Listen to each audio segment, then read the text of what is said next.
नमस्कार। UP PCS corners में आपका स्वागत है। और हम लोग यहाँ पर जो पीसीएस 2024 के लिए 50 डेज का रिवीजन शेड्यूल लेके चल रहे हैं, उसका आज डे 9 यानी कि सितंबर 13 का वीडियो है, और सॉरी सितंबर 14 का वीडियो है। और इस वीडियो में हम लोग भारत के जो भक्ति आंदोलन है उसके बारे में बात करेंगे। सब्जेक्ट 2 में आपको ट्राइब सिलेक्शन पोर्ट के बारे में तैयारी करनी है। इसमें कुछ खास पढ़ाने के लिए है नहीं, तो मैं इसकी एक लिस्ट जो है वो आपके डिस्क्रिप्शन बॉक्स में इसके पीडीएफ की डाल दूंगा, वहां से इसको डाउनलोड करके पढ़ सकते हो, क्योंकि इसमें कोई भी कंसेप्ट नहीं है, केवल पढ़ना है, समझना है। बजट और इकोनॉमिक सर्वे की तैयारी आपको आज से शुरू कर देनी है, और नवंबर 2023 का करंट आपको रिवाइज करना शुरू कर देना है। और पॉलिटी में आपको आर्टिकल 81 से लेकर आर्टिकल 90 तक के 10 आर्टिकल तैयार कर लेने हैं। तो देर नहीं करते हैं और अब हम शुरू कर लेते हैं भक्ति आंदोलन। बेसिकली हम ये जो भक्ति आंदोलन पढ़ रहे हैं ये प्राचीन भारत में शुरू हुए भक्ति आंदोलनों में से है। प्राचीन भारत में शुरू हुए भक्ति आंदोलनों में ध्यान रखिए, ये रिवीजन क्लास है तो हम लोग बहुत ज्यादा डिटेल में नहीं जाएंगे, केवल उतनी ही चीजें पढ़ेंगे जो हमारे एग्जाम के लिए मोस्ट इंपॉर्टेंट है, उनके पीछे की कहानी और उसमें नहीं जाएंगे। तो लेकिन उतना सारा कुछ पढ़ेंगे जिससे एग्जाम का क्वेश्चन हमारा ना छूटे।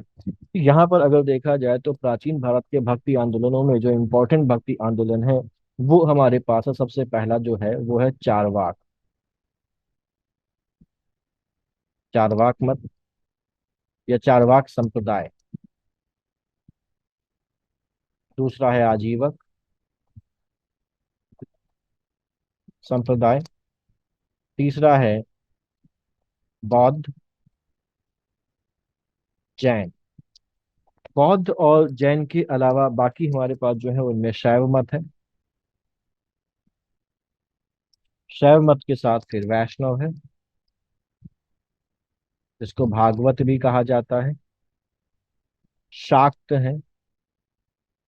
ये हम लोगों को यहाँ पर कवर करने हैं। बहुत ज्यादा बड़े बड़े नहीं हैं, बेसिकली इनमें से बौद्ध और जैन को हम लोग पढ़ चुके हैं, तो हमको केवल चारवाक, आजीवक, शैव, वैष्णव और शाक्त जो भक्ति आंदोलन के जो ये चीजें हैं इनके बारे में पढ़ना है। सबसे पहले हम लोग यहाँ पर बात कर लेते हैं चारवाक मत। चारवाक मत, चारवाक मत को ही बोला जाता है लोकायत। ठीक, इसके दर्शन को बोला जाता है लोकायत दर्शन या चारवाक दर्शन। ठीक, इसके जो प्रतिपादक थे वो प्रतिपादक थे अजित केस, अजित केस काम्बरिन थे। और ये जो मत है पूर्णतः जो है पूरी तरीके से भौतिकतावाद या भौतिकवाद पर आधारित था। भौतिकवाद पर ये पूरी तरीके से आधारित था। इसके अनुसार किसी भी मनुष्य के मतलब पाप और पुण्य जैसी कोई चीज नहीं होती। पाप और पुण्य जैसी कोई चीज नहीं होती। और पाप और पुण्य का जब चीज ही नहीं होती तो संचय संचय भी नहीं होता पाप और पुण्य का। और मृत्यु के बाद सब कुछ समाप्त हो जाता है, तो ना तो कोई पाप होता है और ना ही कोई पुण्य होता है। तो ये जो जीवन है इस जीवन को मनुष्य को आनंद के साथ जीना चाहिए। आनंद के साथ जीवन को जीना चाहिए। ठीक। और यहाँ पर इस भौतिकतावाद को रिप्रेजेंट करती है यहाँ का जो दर्शन है, बेसिकली वो दर्शन क्या है, वो है यावत जीवेत सुखम जीवेत दृढ़म कृत्वा घृतम पीबेत। ठीक। यानी कि मनुष्य का जो जन्म है वो केवल सुख के लिए है, वो आनंद के लिए है। और मनुष्य को अपने पूरे जीवन में बिना पाप और पुण्य की चिंता हुए केवल आनंद, केवल सुख का भोग करना चाहिए। यावत जीवित सुखम जीवित, यानी कि जब तक जियो तब तक सुख से जियो। दृढ़म कृत्वा घृतम पिबेत, कर्जा लेके घी पियो। ठीक है। तो ये चारवाक मंत्र जो है मत है। ठीक। चारवाक मत के बाद जो अगला हमारे पास मत आता है वो है आजीवक।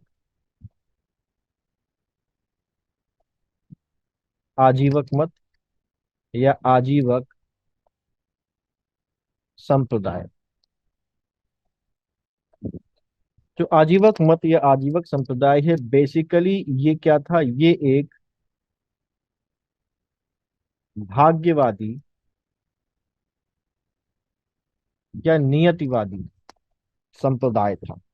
ये बेसिकली क्या कहता है, ये कहता है कि जो भी होना है वो पहले से नियत है और मनुष्य के कर्मों का उसके ऊपर कोई भी फल नहीं पड़ता। और इस आजीवक मत के जो प्रवर्तक थे, आजीवक मत को के प्रवर्तक का नाम था मक्खली पुत्र घोषाल। मक्खली पुत्र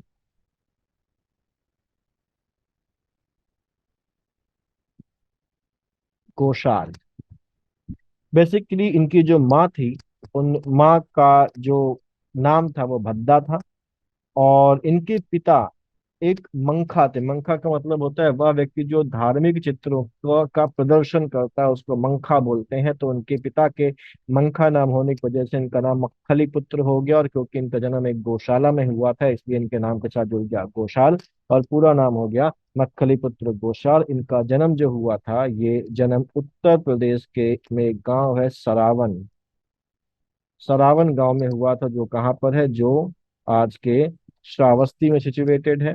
प्रारंभ में, शुरुआत में ये जो थे, ये महावीर स्वामी के शिष्य थे। महावीर स्वामी के शिष्य थे ये। और महावीर स्वामी के साथ इन्होंने काफी समय तक तपस्या भी की, लेकिन बाद में कुछ मसलों पर दोनों के बीच में मतभेद हो गए और ये महावीर स्वामी से अलग हो गए। महावीर स्वामी से बाद में अलग हो गए।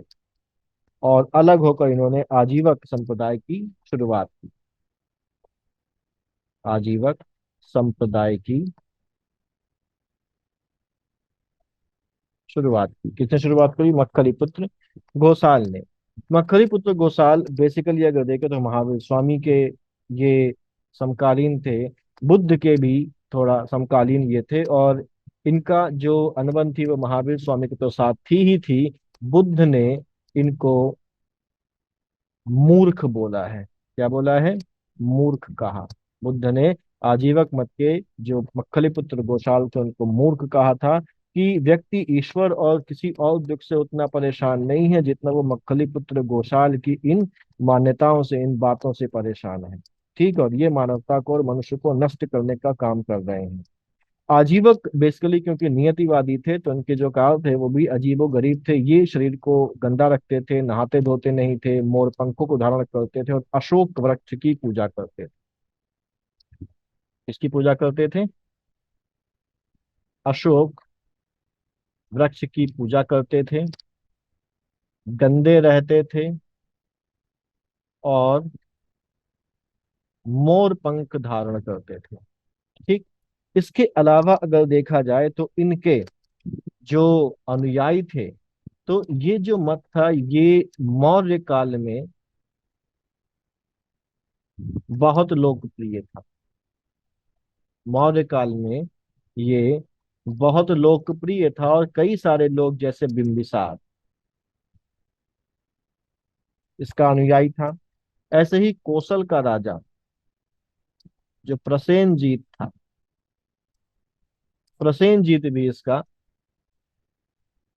मगध का बिंबिसार और कौशल का प्रसेनजीत भी इसका अनुयायी था। ठीक है। और ये बेसिकली क्या कहता था कि सभी लोग नियति के आधार पर हैं, नियति पर डिपेंडेंट हैं, सारा कुछ भाग्य पर आधारित है और सब पहले से निर्धारित है, तो हमारे तुम्हारे कर्मों का इसके ऊपर कोई भी फर्क फर्क नहीं पड़ेगा। ठीक। और ये जो संप्रदाय है बेसिकली, जैसा मैंने कहा कि मौर्य काल में तो बहुत लोकप्रिय था, लेकिन 200 बीसी आते आते, ईसा पूर्व 200 तक ये जो संप्रदाय है ये लगभग क्या हो गया? समाप्त हो गया। ठीक।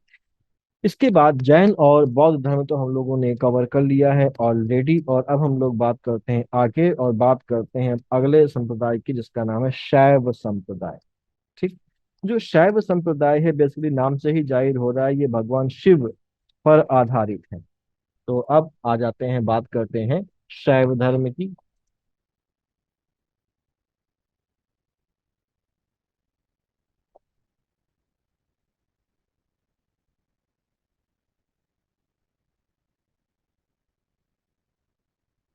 शैव धर्म की।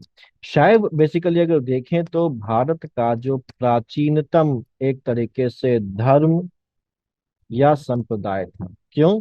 क्योंकि शिव से संबंधित प्रमाण हमको इंडस वैली सिविलाइजेशन से भी मिले हैं, ठीक है, वैदिक पीरियड से भी मिले हैं। इंडस वैली सिविलाइजेशन हमको लिंग भी मिले हैं, शिवलिंग।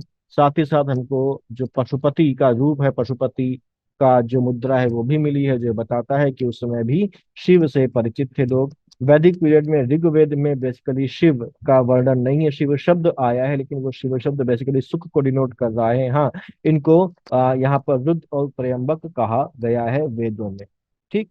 लेकिन अगर देखें तो जो शिव है, शिव की एक बड़े देवता के रूप में स्थापना, शिव की जो मान्यता एक देवता के रूप में शुरू होती है, वो मूलतः शुरू होती है सही तरीके से वैदिक काल उत्तर वैदिक काल में मान्यता शुरू होती है। और इनको ब्रह्मा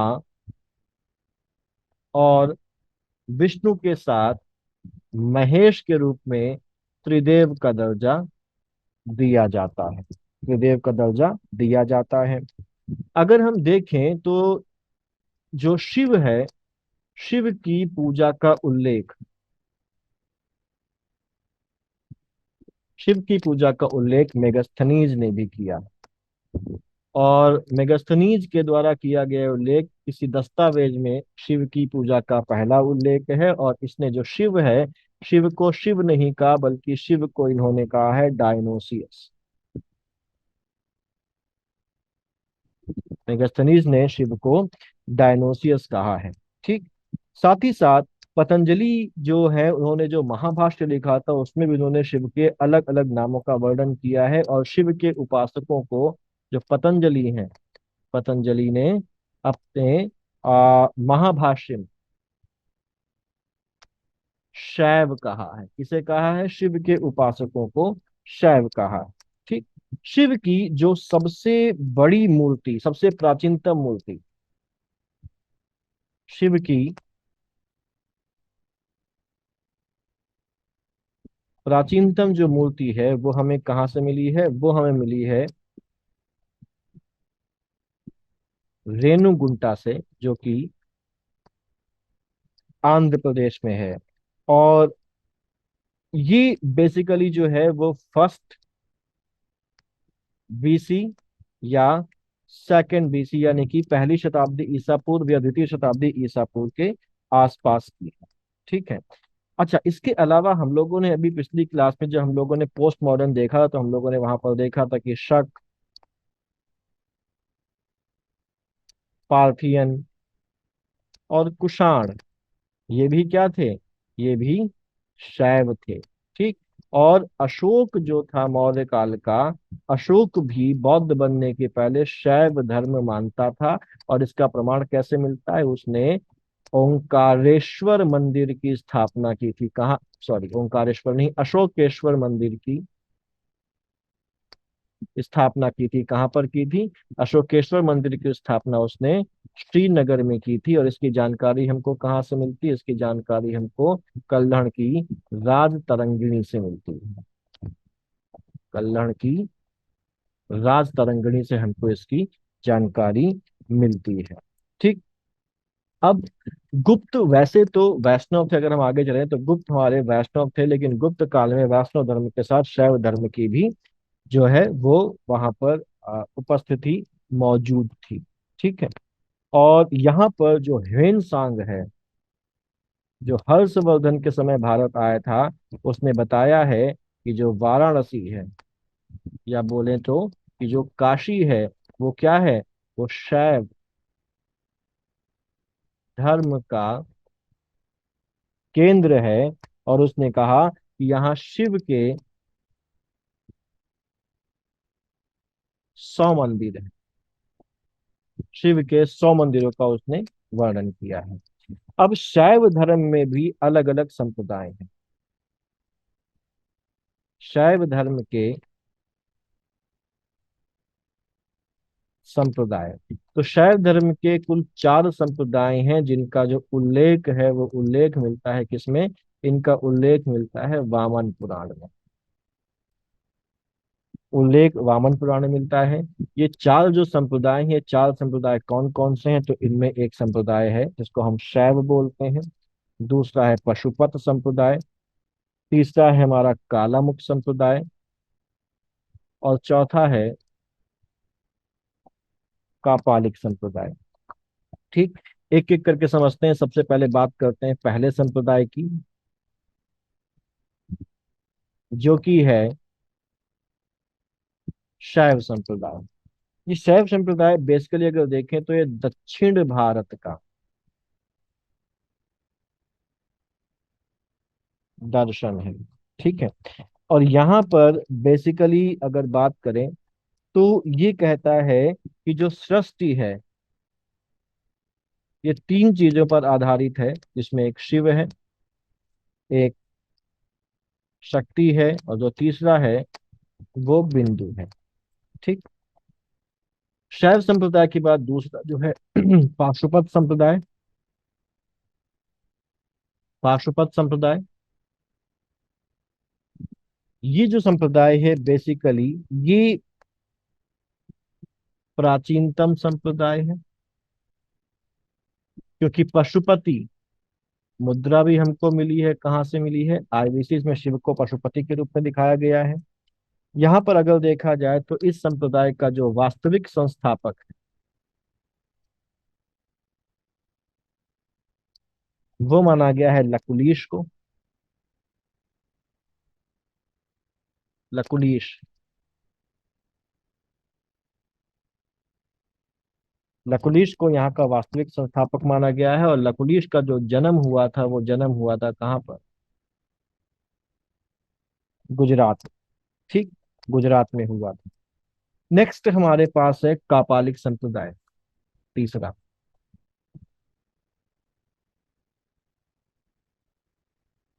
शैव धर्म का तीसरा संप्रदाय कापालिक संप्रदाय। यहाँ पर शैव धर्म के जो रूप जो है वो पूजा जो की जाती है वो भैरव की जाती है। शिव के एक रूप भैरव है, जो बेसिकली क्या है, जो शिव के अवतार माने जाते हैं। ठीक, यहाँ पर इसका जो केंद्र है कापालिक संप्रदाय का वो बेसिकली था हिमालय, जिसको श्रीशैल भी बोला जाता है। ठीक, श्रीशैल भी बोला जाता है। ये जो संप्रदाय था बेसिकली ये आसुरी प्रवृत्ति का संप्रदाय था। आसुरी प्रवृत्ति का संप्रदाय है। ठीक है, यहाँ पर भैरव को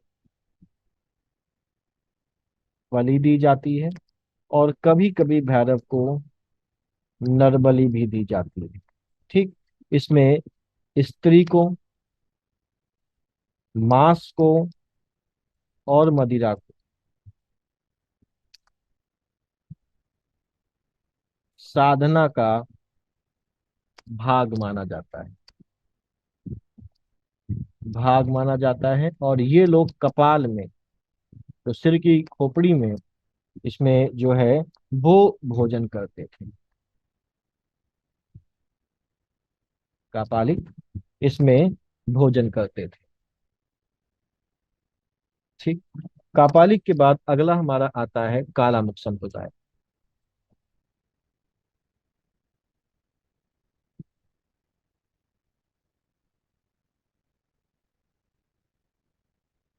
कालामुख, कालामुख इनको इसलिए बोलते थे क्योंकि ये अपने माथे पर काला टीका लगाते थे। ठीक, कालामुख संप्रदाय के लोगों को महाव्रतधर भी कहा जाता है। महाव्रतधर भी कहा जाता है। ये बहुत ही अधिक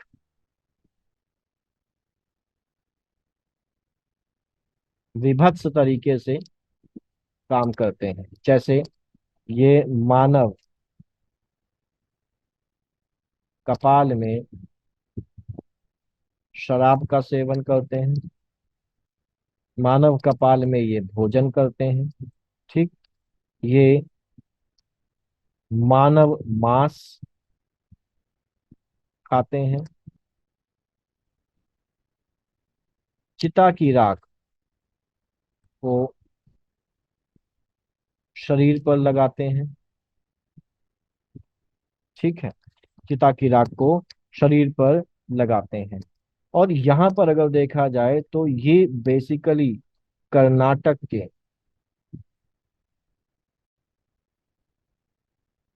बेलगांव में इनका केंद्र था। ठीक है। और ये बेसिकली कैसे हैं, ये सब काम करते हैं तो इनको क्या बोला जाता है, इनको बोला जाता है अति मार्ग। ये भक्ष्य अभक्ष्य का भेद नहीं करते, शिव के अघोर रूप की पूजा करते हैं, इसलिए कभी कभी इनको अघोरी भी कहा जाता है। ठीक है। ऐसे ही एक और यहाँ पर आता है शिव से ही संबंधित, जिसका नाम है लिंगायत संप्रदाय। लिंगावत को जंगम संप्रदाय भी कहा जाता है। इन्हीं का एक नाम और है वीर शैव संप्रदाय। तो लिंगायत बोले, जंगम बोले या वीर शैव बोले, सब एक ही बात है। इस संप्रदाय में कर्म को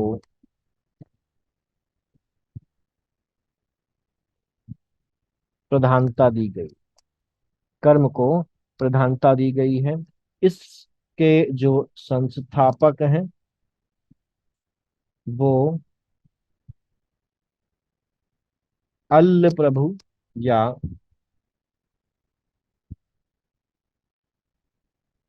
अल्लम प्रभु हैं। ठीक। और इसके वास्तविक संस्थापक माना जाता है, वास्तविक संस्थापक माना जाता है बासव को, बसव को, या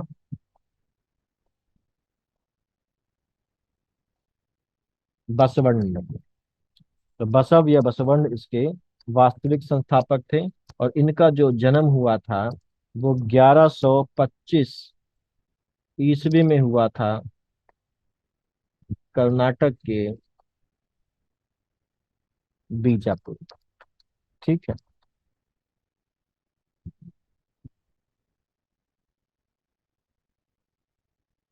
नेक्स्ट हमारे पास आता है एक और संप्रदाय जिसका नाम है नाथ संप्रदाय। नाथ संप्रदाय, नाथ संप्रदाय के जो संस्थापक हैं, नाथ संप्रदाय के संस्थापक वैसे तो शिव को माना जाता है, और शिव के बाद वास्तविक संस्थापक माना जाता है मत्स्येंद्र नाथ, या इन्हीं को बोला जाता है मच्छेंद्र नाथ। अच्छा है ये, मच्छेंद्र नाथ को माना जाता है। मत्स्येंद्र नाथ के शिष्य थे कौन, गोरखनाथ, गोरखनाथ थे। और इसकी जो स्थापना हुई थी बेसिकली वो 10वीं शताब्दी में हुई थी।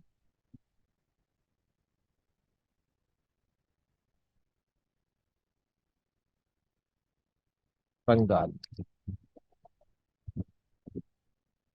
10वीं शताब्दी में बंगाल में हुई थी। ठीक। ये बेसिकली जो मत्स्येंद्र नाथ हैं या मच्छेंद्र नाथ हैं, इनको बोला जाता है अवलोकितेश्वर का अवतार।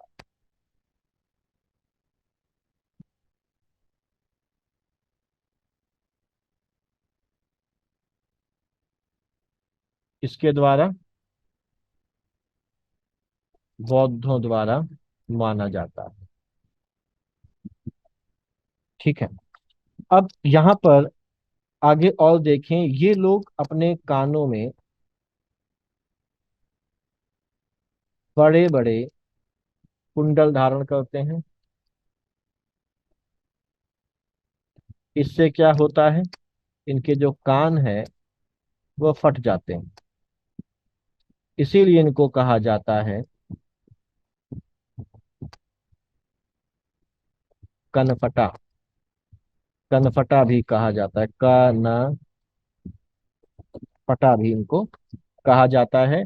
और इनका जो एक तरीके से बोले जो उद्घोष है वो है अलख निरंजन, अलख निरंजन का उद्घोष होता है। ठीक। अब नेक्स्ट हमारे पास जो है वो है वैष्णव धर्म।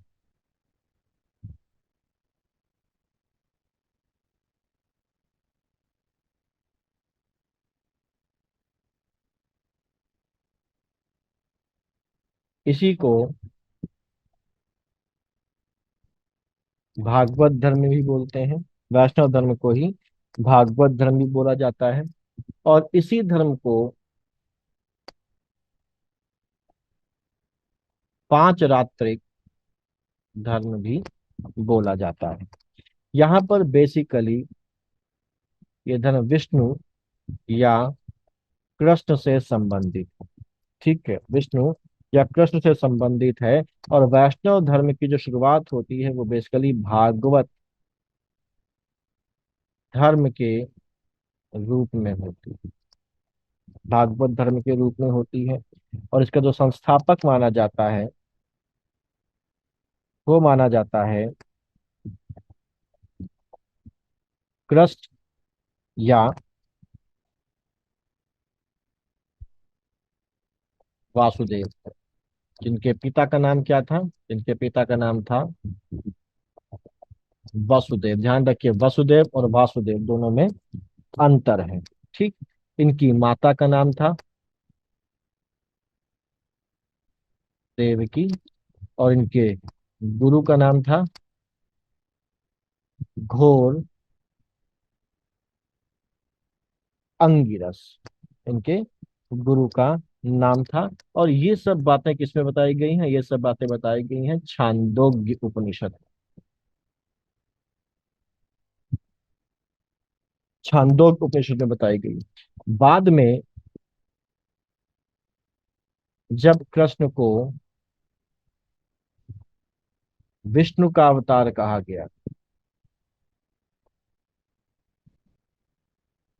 तो जो भागवत धर्म है ये किससे बदल गया,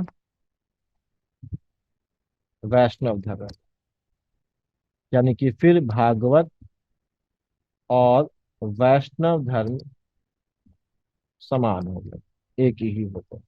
ठीक है, वैष्णव धर्म समान हो गया। अब यहाँ पर जो मेगस्थनीज है, मेगस्थनीज ने कृष्ण या वासुदेव को हेराक्लीज कहा। यानी कि ये ग्रीक है। कृष्ण को ग्रीक में क्या कहा गया, कृष्ण को ग्रीक में हेराक्लीज कहा गया, हेराक्लीज कहा गया। और ये जो वैष्णव धर्म है ये अपने चरम पर पहुंचता है। चरम पर पहुंचा कब, ये चरम पर पहुंचता है गुप्त काल में। और जो गुप्त शासक हैं ये सभी कैसे थे, वैष्णव थे। और जो इन्होंने उपाधि ली थी, वो उपाधि क्या ली थी, परम भागवत की उपाधि ली थी। और भागवत धर्म का या भागवत धर्म से संबंधित जो पहला अभिलेखीय साक्ष्य मिलता है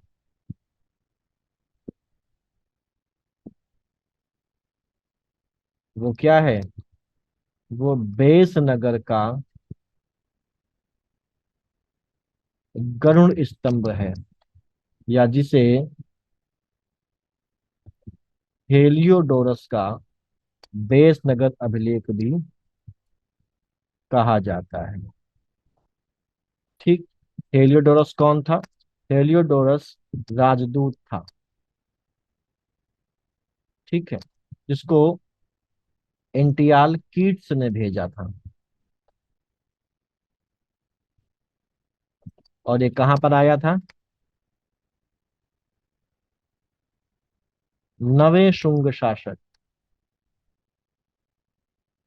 भागभद्र के दरबार में।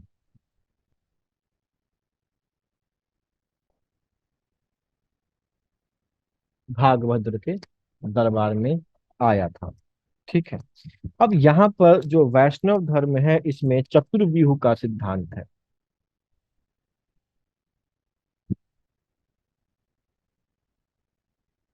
चतुर्व्यूह का सिद्धांत है। इस चतुर्व्यूह में चार लोग शामिल। चतुर्व्यूह में शामिल चार लोग कौन है? चतुर्व्यूह में शामिल हैं सबसे पहले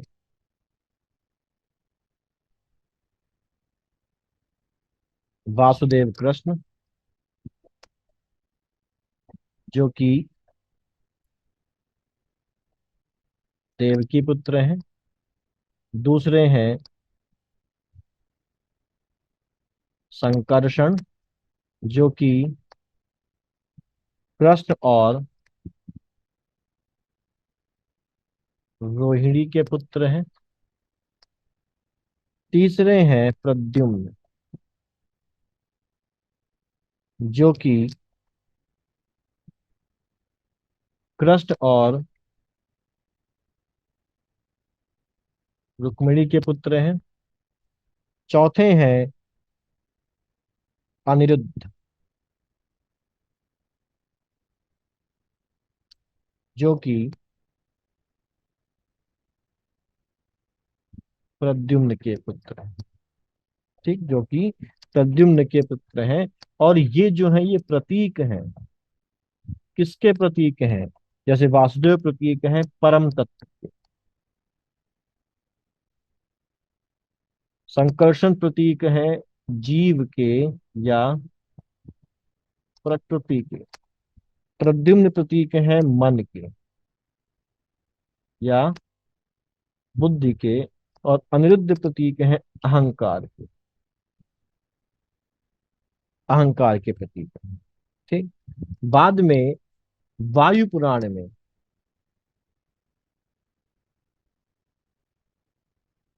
सांब को भी शामिल कर लिया गया।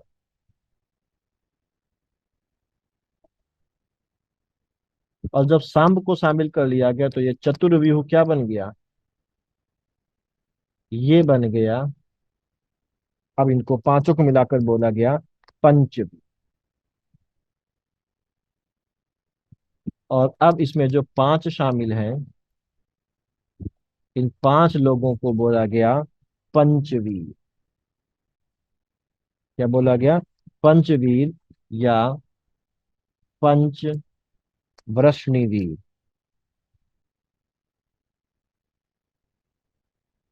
ठीक।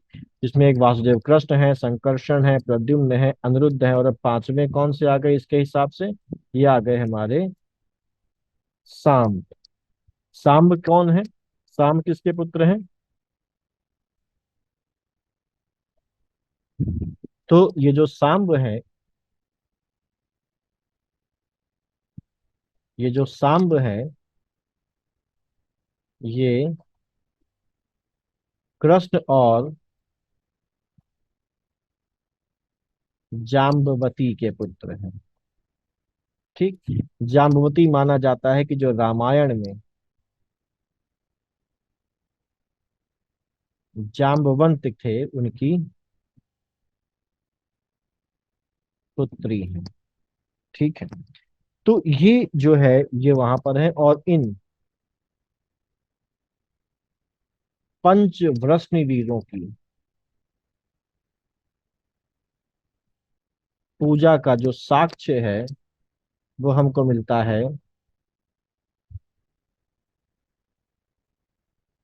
मोरा अभिलेख से। ठीक है। मोरा अभिलेख से, जो कहाँ से मिला है? जो कि हमको मिला है मथुरा से। और ये पहली शताब्दी का है।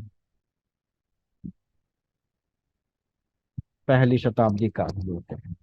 ठीक है। इसके अलावा अच्छा, यहाँ पर अगर देखें तो भागवत जो धर्म है इसका जो इसकी इसकी एक आधार है वो है भगवत गीता। भगवत गीता किसमें है? भगवत गीता महाभारत का भाग है। और ये जो है ये महाभारत के छठवें पर्व के भीष्म अध्याय में दी गई है। भीष्म अध्याय, ठीक है, या भीष्म पर्व में देकर रखी गई है। महाभारत में अगर देखा जाए तो महाभारत में कुल जो है वो 18 अध्याय, 18 अध्याय हैं। और भगवत गीता का अगर देखें अनुवाद, तो इंग्लिश में इसका जो अनुवाद है वो किसने किया था? वो किया था चार्ल्स विल्किंस ने, 1785। चार्ल्स विल्किंस ने 1785 में किया था। इसके बाद हमारा आता है शाक्त संप्रदाय।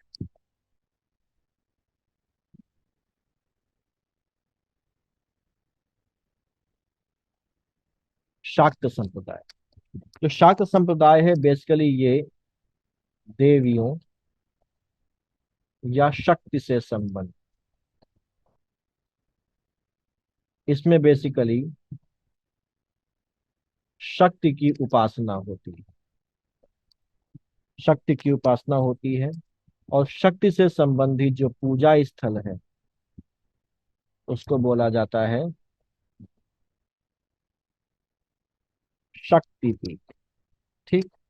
और जो मुख्य देवियों के अगर नाम लिए जाएं तो वो है दुर्गा। और दुर्गा का जो प्रथम उल्लेख है, माँ दुर्गा का जो प्रथम उल्लेख है वो हमको मिलता है मार्कंडेय पुराण में। दुर्गा सप्तशती इसी मार्कंडेय पुराण का भाग है। ये दुर्गा सप्तशती जो है वो इसी मार्कंडेय पुराण का भाग है। ठीक है। और यहाँ पर देखें तो इनका जो चिन्ह है, इनका जो अंकन है, दुर्गा का जो अंकन है वो कुषाण शासक हुविष्क के सिक्कों पर हमको मिलता है। ठीक है, सिक्कों पर हमको मिलता है। ठीक। अब यहाँ पर अगर देखा जाए तो शक्तिपीठ हम लोगों ने देख लिया। आगे अब हम लोग बात करते हैं सूर्य।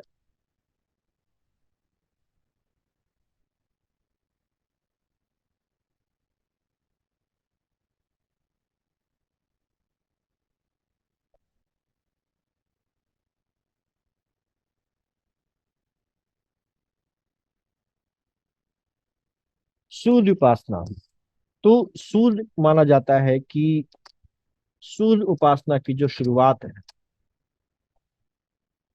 सूर्य उपासना की जो शुरुआत है वो बेसिकली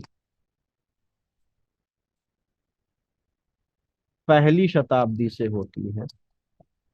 जब जब सांब, सांब कौन? कृष्ण और जाम्बवती के पुत्र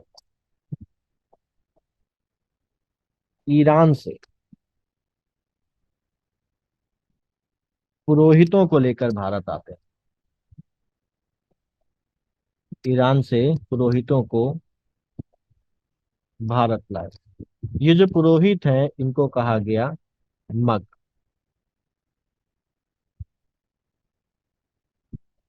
मग कहा जाता था। तो मग पुरोहितों को ये ईरान से लेके आए हैं। और ये कहाँ पर लेके आए हैं, कहाँ लाए? ये लाए आज के मुल्तान में। और यहाँ पर इन्होंने सांब ने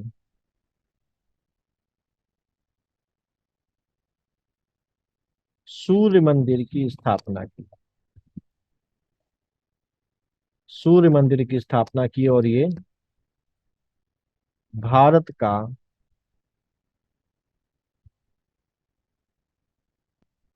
पहला सूर्य मंदिर माना जाता है, जहां पर सूर्य की सोने की प्रतिमा है। सूर्य की सोने की प्रतिमा थी। इसी के साथ अगर देखें तो सूर्य की सबसे पुरानी मूर्ति, सूर्य की सबसे पुरानी मूर्ति हमको मिली है मध्य प्रदेश के भरहुत से। ठीक है, मध्य प्रदेश के भरहुत से। सूर्य को 7 घोड़ों के रथ पर सवार दिखाया जाता है।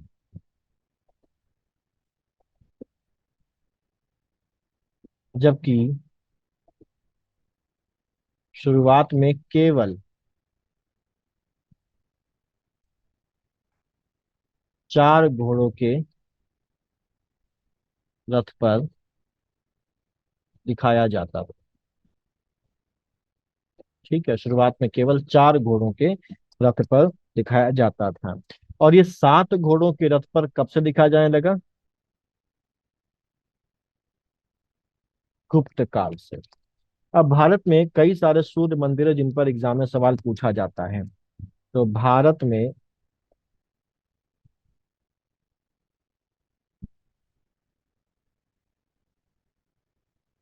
प्रमुख सूर्य मंदिर कौन कौन से हैं? तो भारत में जो प्रमुख सूर्य मंदिर है, सबसे पहला अगर देखा जाए तो कोणार्क सूर्य मंदिर बोले तो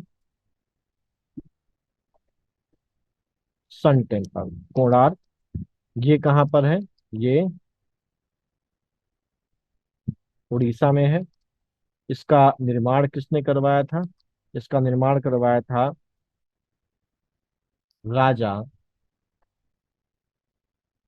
नरसिंह देव प्रथम ने, जो बेसिकली गंग वंश का शासक था।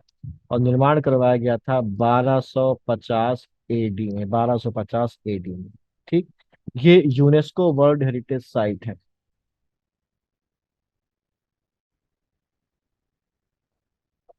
यूनेस्को वर्ल्ड हेरिटेज साइट है। इसमें 24 पहिए हैं, इसमें जो रथ है 24 पहिए हैं, और 7 घोड़े। 24 पहिए हैं और 7 घोड़े हैं। दूसरा है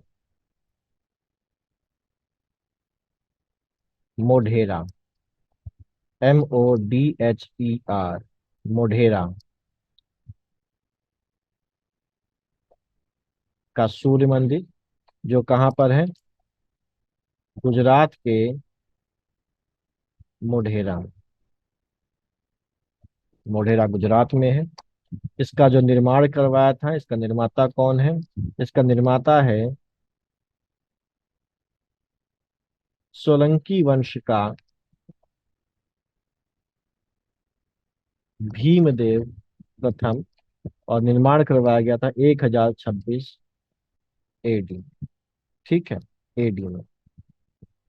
तीसरा है मार्तंड सूर्य मंदिर। मार्तंड सूर्य मंदिर जो कि है अनंतनाग, जम्मू और कश्मीर में। आपने फिल्म देखी होगी हैदर। हैदर का जो बिस्मिल सॉन्ग है वो यहीं पर फिल्माया गया है।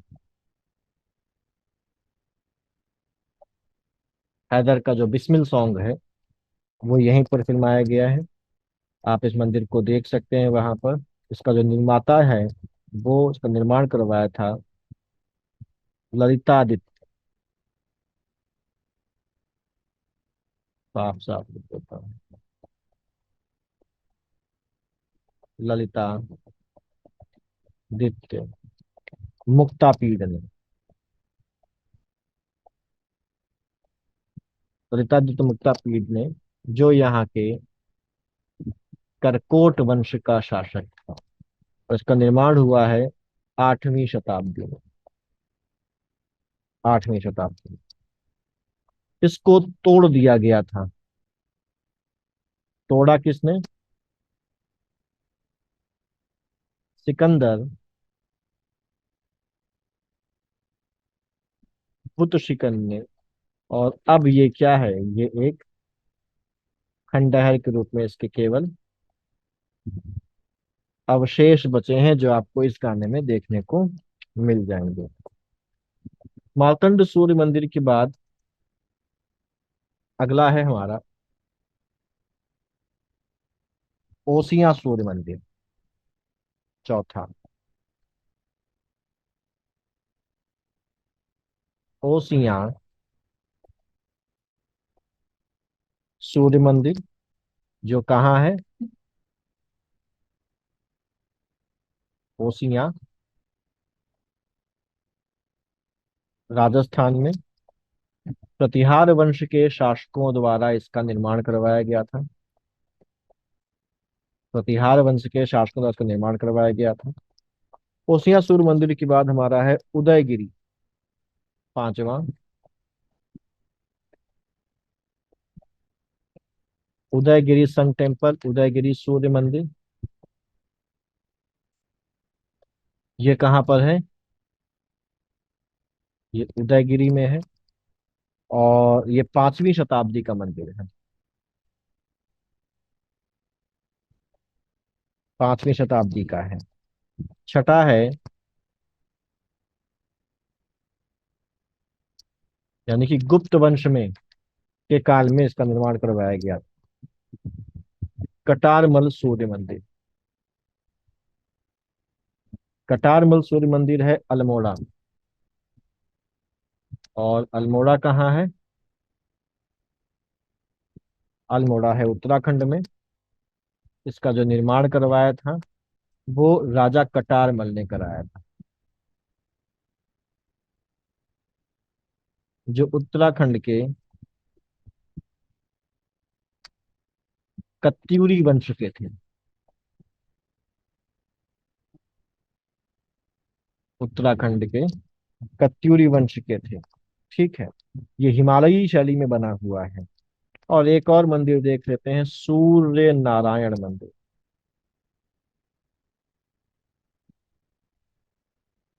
जो सूर्य नारायण मंदिर है ये कहाँ पर है? ये गुंटकुल आंध्र प्रदेश में है। गुंटकुल। राइटिंग को थोड़ा सा ध्यान मत दीजिएगा, सुन लीजिए जो मैं बोल रहा हूँ, क्योंकि लिखा नहीं बन रहा है। और इसका जो निर्माण हुआ था वो चालुक्य वंश के द्वारा करवाया गया।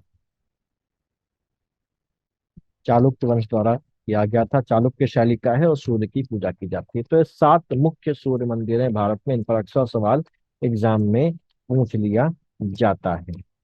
वैष्णव धर्म हम लोगों ने देख ही लिया, और बाकी भी देख लिया। जो दक्षिण भारत में कुछ धर्म, जो जो संप्रदाय हैं उनको हम लोग देख लेते हैं। तो दक्षिण भारत में अगर देखा जाए तो जो मुख्य संप्रदाय हैं वो एक है नायनार और दूसरा है अलवार। ठीक। तो इनकी बात कर लेते हैं, दक्षिण भारत के भक्ति आंदोलन की बात कर लेते हैं। तो दक्षिण भारत में मुख्यतः दो हैं, एक है हमारे नायनार और दूसरे हैं अलवार। ठीक। नायनार जो बेसिकली हैं, ये नायनार हमारे जो तमिल शैव संत हैं उनको नैनार कहा जाता है। और जो तमिल वैष्णव संत हैं उनको अलवार बोला जाता है। नैनारों की जो संख्या है वो 63 है। अलवारों की जो संख्या है वो 12 है। अलवारों की संख्या कितनी है? अलवारों की संख्या 12 है। ठीक। अब यहाँ पर अगर देखा जाए तो ये तमिल संत हैं जिनकी संख्या 63 है।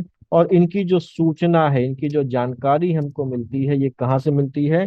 ये हमको मिलती है, एक ग्रंथ है उसका नाम है तिरुट्टाना तिरुट्टोनदार।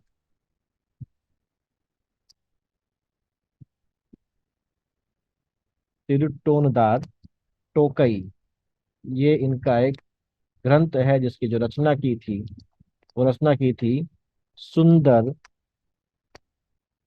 मूर्ति ने या सुंदरार ने, जो स्वयं एक नयनार संत थे।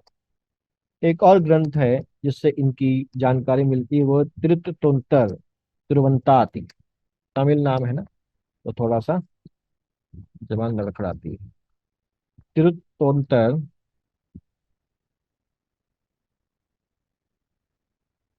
तिरुत्तोंतर तिरुवंताति।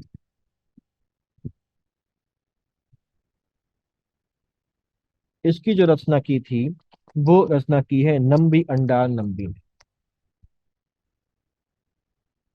नम्बी अंडार नम्बी ने। पहले इन्हीं को देख लेते हैं और नयनार संतों के बारे में बात कर लेते हैं। तो जो प्रमुख नयनार संत हैं,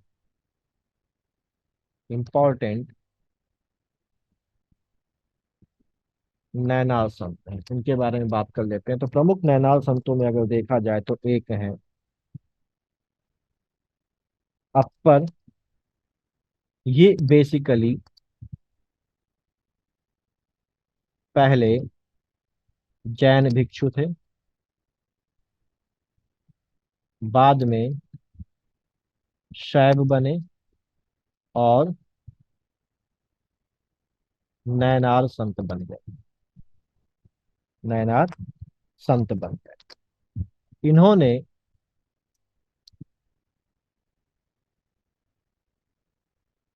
पल्लव राजा महेंद्र वर्मन को दीक्षा दी थी। इसको महेंद्र वर्मन।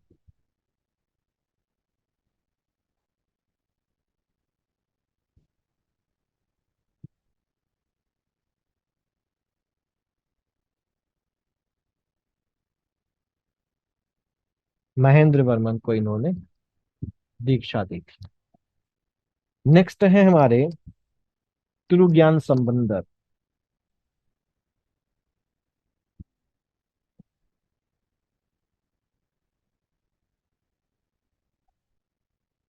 तिरु ज्ञान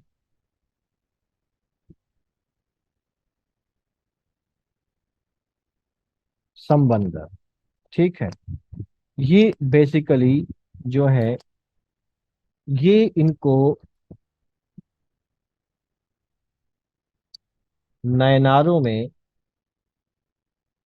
सबसे पवित्र माना जाता है।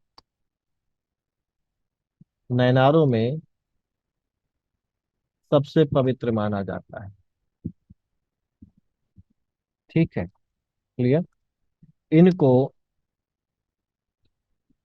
द्रविड़ शिशु भी कहा जाता है। ठीक है, द्रविड़ शिशु भी कहा जाता है।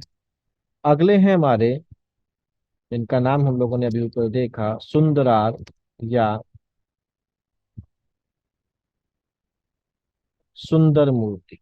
ठीक, सुंदरार या सुंदर मूर्ति, इनको उपाधि दी गई थी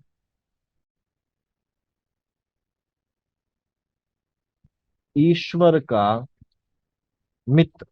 और तमिल में ये उपाधि का नाम होता है तंबिरान तोलन।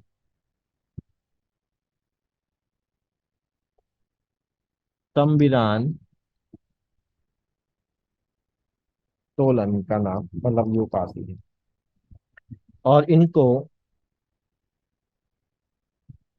भक्तों का भक्त भी कहा जाता है।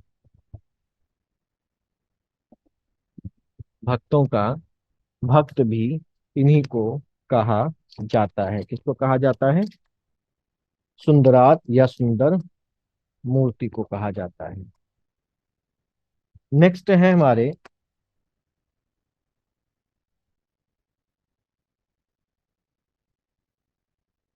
मणिकवाचकर।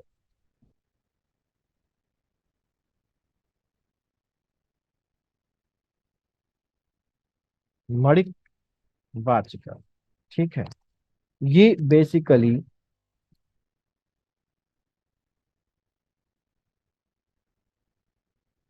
पांड्य राजा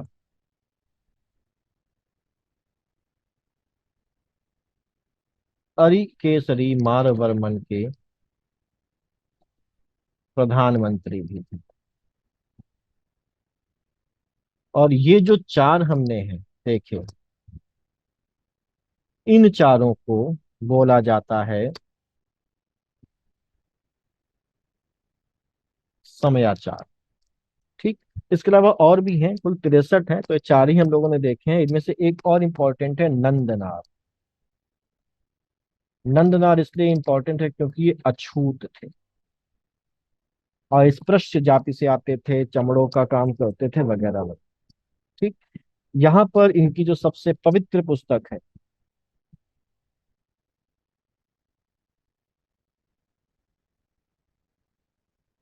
उसका नाम है तिरुमुरै।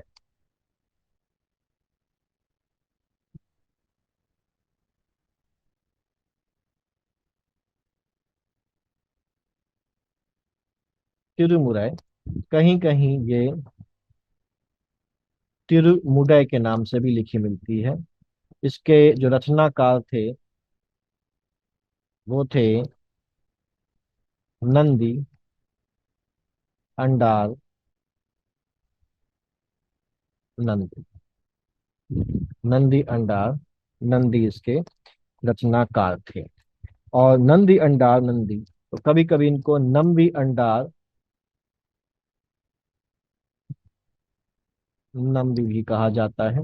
और इनको कहा जाता है तमिल व्यास, या दक्षिण का वेद व्यास। दक्षिण का वेद व्यास कहा जाता है। ठीक। और एक और ग्रंथ है जिसका नाम है तेवारम। तेवारम को कहा जाता है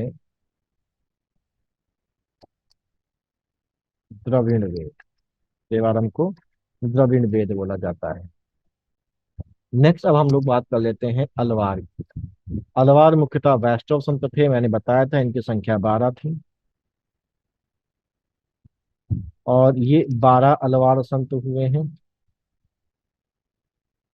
ये 12 अलवार संत कौन कौन से हैं? तो ये 12 अलवार संत में एक है पोइगय अलवार।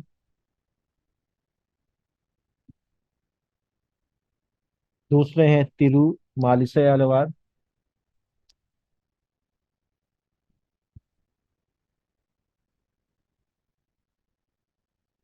तिरुमालिसय अलवार। तीसरे हैं कुलशेखरा अलवार। बेसिकली नाम कुलशेखर और अलवार लगने से कुलशेखरा अलवार हो गए। चौथे हैं टोडर डिप्पो अलवार।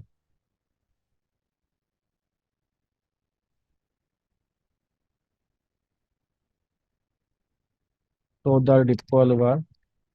पांचवें हैं नम्मालवार।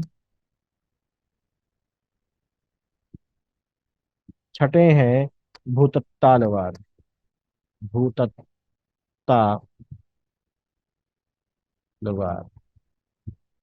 सातवें हैं तिरुप्पाड़ तिरुप्पाड़लवार। आठवें हैं पेयालवार।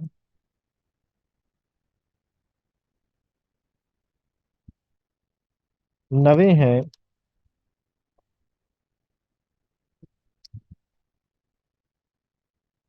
अंडाल। बेसिकली ये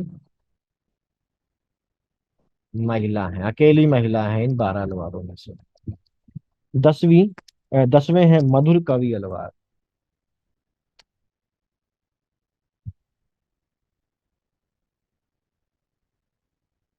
मधुर कवि अलवार। 11वें हैं तिरुमंगाई अलवार।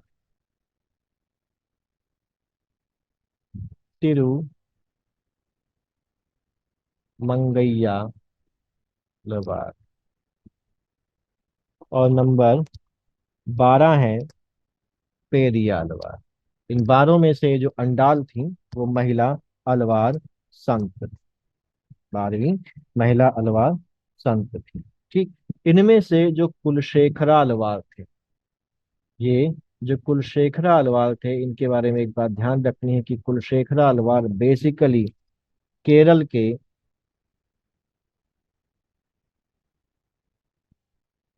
चेर शासक थे, जिन्होंने क्या लिया था, राजपद त्याग दिया था।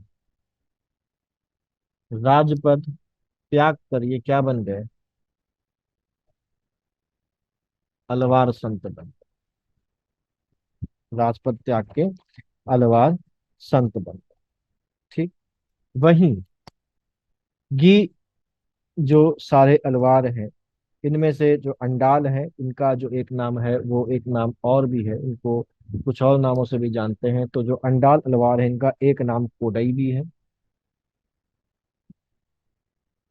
इनका एक नाम गोदा भी है, और इन्हीं को रंग नायकी भी बोलते हैं। तो इस नाम से भी आए तो ध्यान रखिएगा, रंग नायकी भी इनको बोलते हैं। ये एकमात्र हैं, और इनको माना जाता है सीता का अवतार। सीता का अवतार इनको माना जाता है। ठीक। अब ये जो अलवार हैं, इनके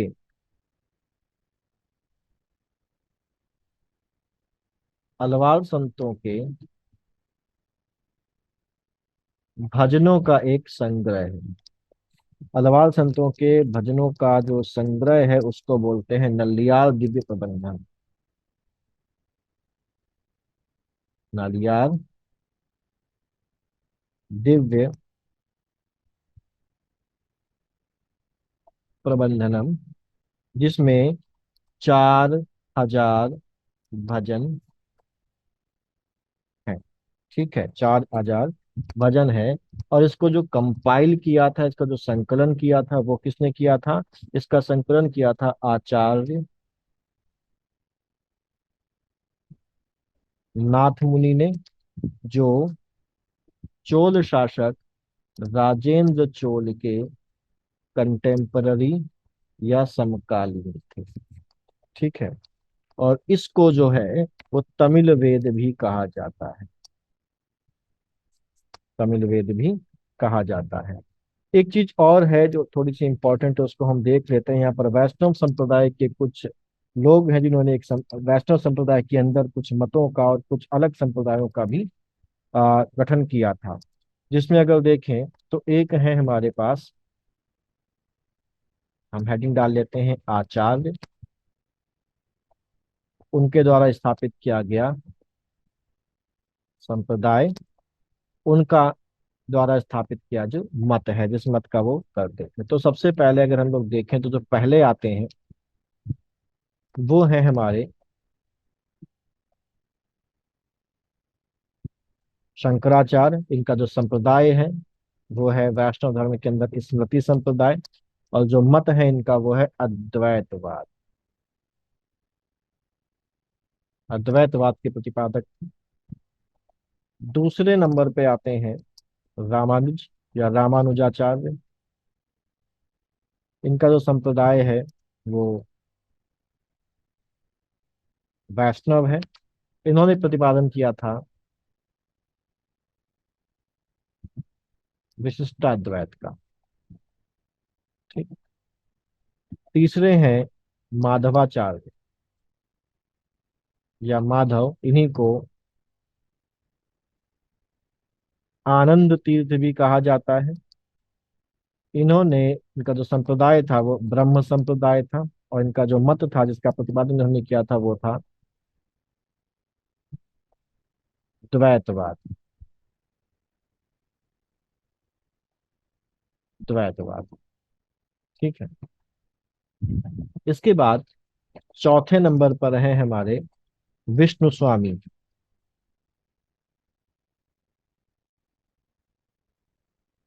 या इन्हीं को बोला जाता है वल्लभाचार्य।